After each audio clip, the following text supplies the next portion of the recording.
So finally दोस्तों, इस video में बात करने वाले हैं डिफेंस शेयरों को लेकर के। जैसा कि आप लोग देखोगे, कोचिन शिपयार्ड है, मझगांव डॉक है, या फिर गार्डन शिप बिल्डर्स है, या फिर भारत डायनामिक हो गया, HCL हो गया, बेल हो गया, सभी के सभी शेयरों में काफ़ी शानदार रिकवरी लौटती हुई नजर आई है। इवन आप लोग देखोगे गार्डन शिप बिल्डर्स तो 1300 1250 उस भाव में आ गया था और वहाँ से इस टाइम पर 1700 रुपये प्लस आ चुका है। ठीक है। और दूसरी तरफ आप लोग देखोगे कोचिन शिपयार्ड, जो अभी पीछे 1150 1200 की रेंज में चला गया था, आज आप लोग देखोगे 1500 के भाव पर खड़ा हुआ है। तो इन शेयरों में जबरदस्त रिकवरी लौटी है। साथ में मझगांव डॉक है, मझगांव डॉक 1900 रुपये के भाव में आ गया था और आज आप लोग देखोगे 2667 रुपये के भाव में खड़ा हुआ है। तो इन शेयरों में जब बड़ी गिरावट चल रही थी तो सभी लोग परेशान थे, सभी के सभी जो है ना भी नेगेटिव कमेंट्स, हर वीडियो के ऊपर नेगेटिव कमेंट्स। लेकिन मैंने आपको सिर्फ एक ही बात बोली, गिरावट जो आई है वो मार्केट में दबाव की वजह से, और पीछे जो PSU स्टॉक चले हैं उनके बाद थोड़ा बहुत देखो भी प्रॉफिट बुकिंग तो बनेगा। ऐसा तो है नहीं कि स्टॉक जो भी एक तरफा चलता ही रहे, ठीक है, नॉन स्टॉप चलता रहे, वो कभी उसके अंदर प्रॉफिट बुकिंग ना हो, कभी उसके अंदर जो भी गिरावट ना बने छोटी मोटी, तो ऐसा कभी नहीं होता है। इसलिए पीछे का भी आप लोग जाकर के एग्जाम्पल देखोगे, पीछे के हिस्ट्री उठाकर देखोगे, जब जब मार्केट में बड़ी करेक्शन बनी है, शेयरों में गिरावट बनी है, और शेयरों में गिरावट के बाद जो रिकवरी आती है ना वो जबरदस्त आती है। ठीक है। तो इन शेयरों में भी बहुत बड़ी गिरावट आ चुकी थी, अपने वैल्यूएशन के हिसाब से स्टॉक ठीक हो चुके थे, सस्ते हो चुके थे। अब आप लोग देखोगे एक बार फिर से इन शेयरों में रिकवरी लौटी है।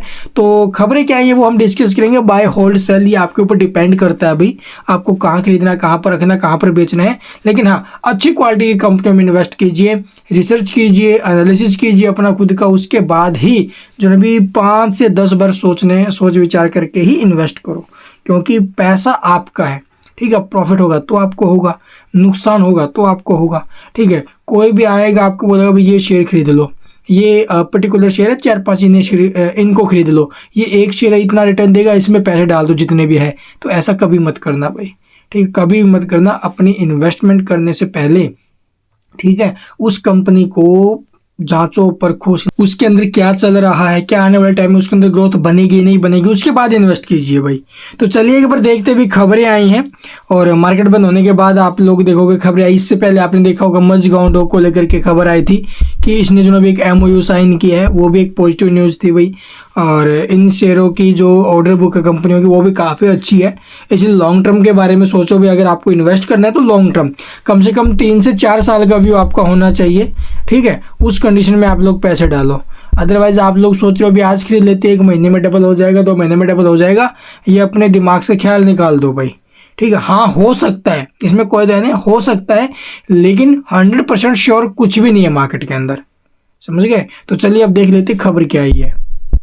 तो जैसा कि यहाँ पर आप लोग देखोगे भी, गार्डन शिप बिल्डर्स यानी कि GRSE की तरफ से एक नोटिस पब्लिश किया गया है मार्केट बंद होने के बाद। BSE और जो नेशनल स्टॉक एक्सचेंज है NSE है, इसकी ऑफिशियल वेबसाइट के ऊपर भी जाकर आप लोग देख सकते हो, या फिर आप लोग जो ना भी कंपनी की ऑफिशियल वेबसाइट के ऊपर भी जाकर ये न्यूज़ देख सकते हो। तो यहाँ पर कंपनी ने एक MOU साइन किया है, अभी कॉन्ट्रैक्ट साइन किया है, construction and delivery of 7th and 8th जो 7500 जो DWT मल्टीपर्पज वेजल्स है, उसको लेकर के ये खबर आई है भाई। तो कंपनी ने ये कॉन्ट्रैक्ट साइन किया है। ठीक है। लेटर नंबर वगैरह जो भी यहाँ पर आप लोग देखोगे कंपनी को मिला भी, bagged order for construction and delivery of additional 4 multipurpose vessels. तो ये मल्टीपर्पज जो वेजल्स है, इसको लेकर के कंपनी को ऑर्डर मिला है भाई। तो इसके बारे में कंपनी ने जानकारी दी है, और इस ऑर्डर के बाद आप लोग देखोगे ये स्टॉक कल के दिन एक्शन में हमें देखने को मिल सकता है भाई, यानी कि स्टॉक में एक अच्छा मूव आ सकता है इस खबर के बाद। इसके अलावा अगर आपको कुछ पूछना है इसके रिगार्डिंग तो कमेंट्स में पूछ सकते हो। और इस ऑर्डर के बाद देखो भी, जब जब कंपनियों को ऑर्डर मिलते हैं या फिर कुछ पॉजिटिव न्यूज़ें आती हैं तो उसका इम्पैक्ट हमें देखने को मिलता है। अगर मार्केट टाइम में आ गई खबर तो उसका मार्केट टाइम में, अगर मार्केट बंद होने के बाद है तो नेक्स्ट ट्रेडिंग सेशन में।